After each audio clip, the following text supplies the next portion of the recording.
I spent 12 years paying my parents' bills while my brother lived rent-free. Then I found out they planned to leave everything to him. For 12 years, I paid my parents' bills without asking questions.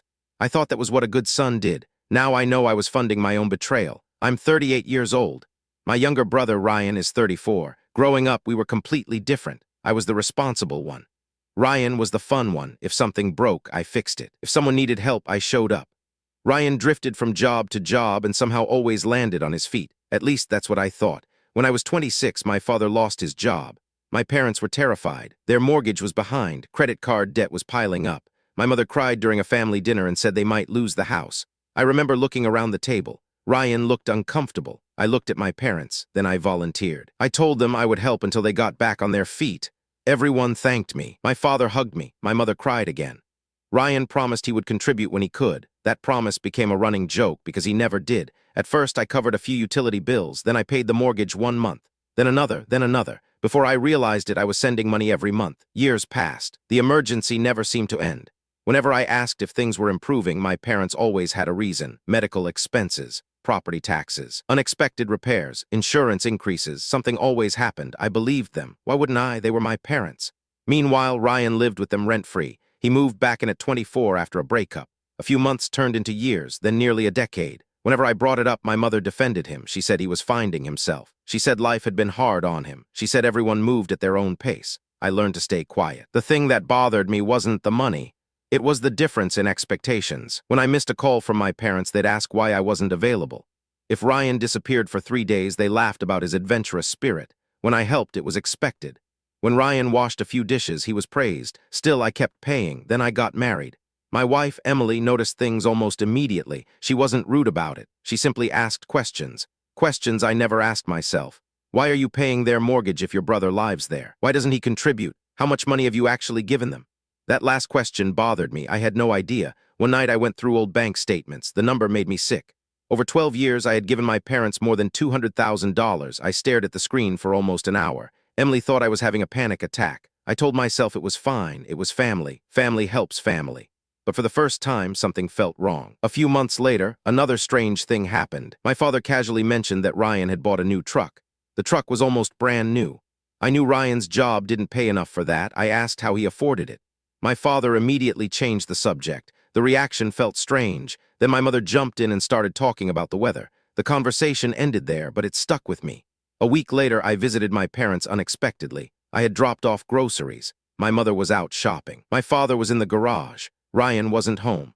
As I carried bags into the kitchen, I noticed paperwork spread across the dining table. Normally, I wouldn't look. But one document had Ryan's name in large letters. I glanced down, then froze. It appeared to be a bank statement. The balance was much higher than I expected, much higher. I quickly looked away. I felt guilty. But the image stayed in my head. If Ryan had that much money, why was he living rent-free? Why was I still paying bills? That question wouldn't leave me alone. For the first time, I started paying attention. Little things began adding up. Ryan always had money for vacations. Ryan always had new electronics. Ryan always seemed relaxed about finances. Meanwhile, every conversation with my parents involved some new financial struggle. The contradiction became impossible to ignore. Then came the dinner that changed everything. My parents invited the whole family over. It seemed normal at first. We ate, we talked, we laughed. Then my father mentioned estate planning. The room got quiet. My parents were getting older. It made sense. My father explained they were organizing paperwork and making future arrangements. Emily squeezed my hand under the table.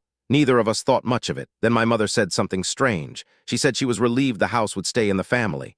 The wording caught my attention. Stay in the family, not be divided, not shared, stay. I asked what she meant. For a split second, everyone looked uncomfortable.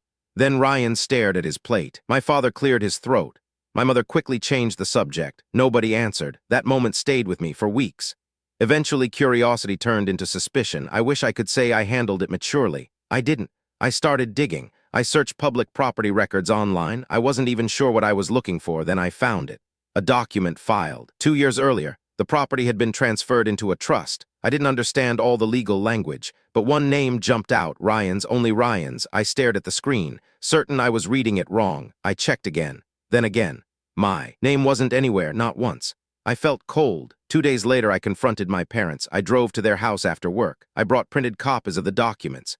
My hands were shaking. When I placed the papers on the kitchen table, my mother's face immediately changed. She knew, before I said a word, she knew. I asked one question, why? Nobody answered. The silence lasted forever. Then my father sighed. It was the sigh of someone tired of hiding something. He admitted the house was being left to Ryan.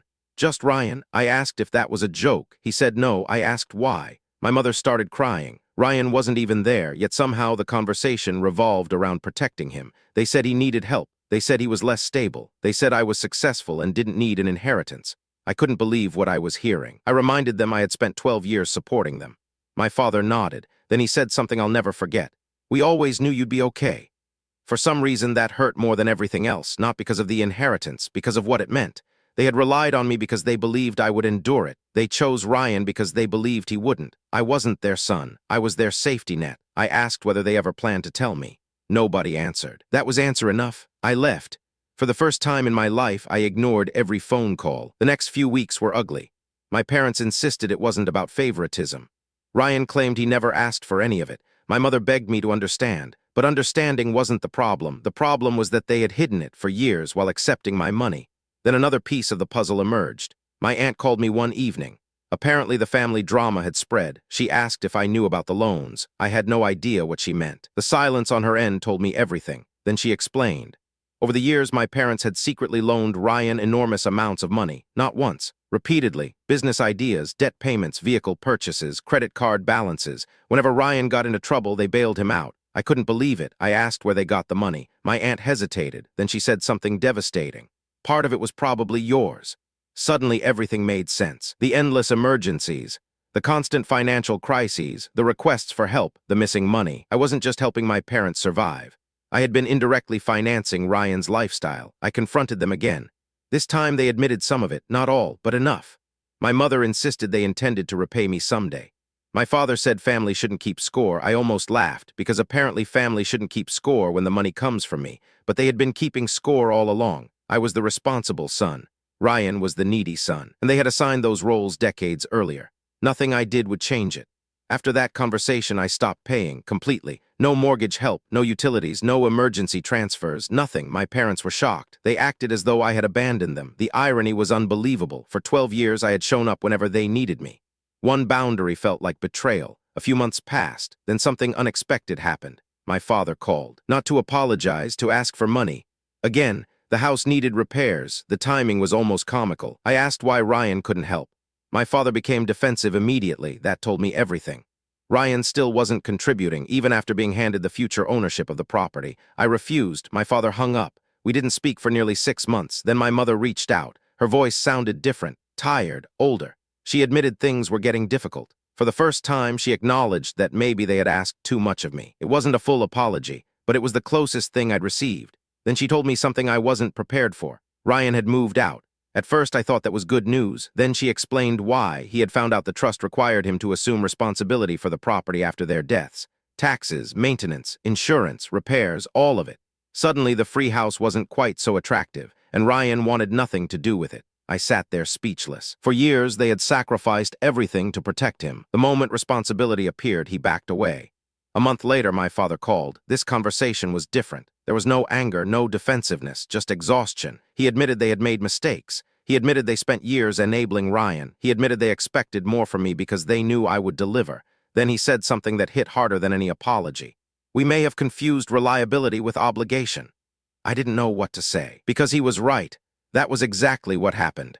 Over time, my willingness to help became something they believed they were entitled to. Eventually, they stopped seeing it as generosity. It became my job. Our relationship slowly improved after that, not because everything was fixed, because I stopped pretending. I stopped rescuing everyone. I stopped financing other people's choices, and I stopped believing love had to be earned through sacrifice. Last year, my father passed away. It was difficult despite everything. Families are complicated. The grief surprised me. The regret surprised me too. After the funeral, lawyers reviewed the trust. The house was still technically designated for Ryan, but there was a problem. Ryan formally declined responsibility. He wanted no part of it. The property had accumulated years of deferred maintenance. The taxes were substantial. The roof needed replacement. The free inheritance suddenly looked expensive. In the end, the house was sold. After debts and expenses, the remaining proceeds were divided, not equally, but more fairly than before. I thought that was the end of the story. Then I learned one final detail, something that completely changed how I viewed the past. While going through old records with my mother, I discovered letters from years earlier. Letters from financial advisors, letters from attorneys, letters warning my parents about their decisions. Several professionals had advised them not to rely on me financially. They had specifically warned that favoring one child while accepting money from another could permanently destroy the family. My parents had received those warnings nearly a decade ago. They ignored everyone. That realization hurt more than the inheritance ever did, because it meant they weren't blind, they weren't confused, they knew exactly what risk they were taking. They simply believed I would tolerate it forever. Maybe that's the part that still bothers me. Not the money, not the house, not even Ryan. It's knowing that the people I trusted most saw my loyalty as an unlimited resource. For 12 years, I thought I was helping save my family. The truth was far less comforting. I wasn't preserving the family. I was preserving a version of it that only worked because nobody expected accountability from the people taking the most. And the most disturbing part is this. If I had never found those documents on the dining table, I probably would still be paying their bills today, smiling, trusting them, and funding an inheritance that was never meant for me.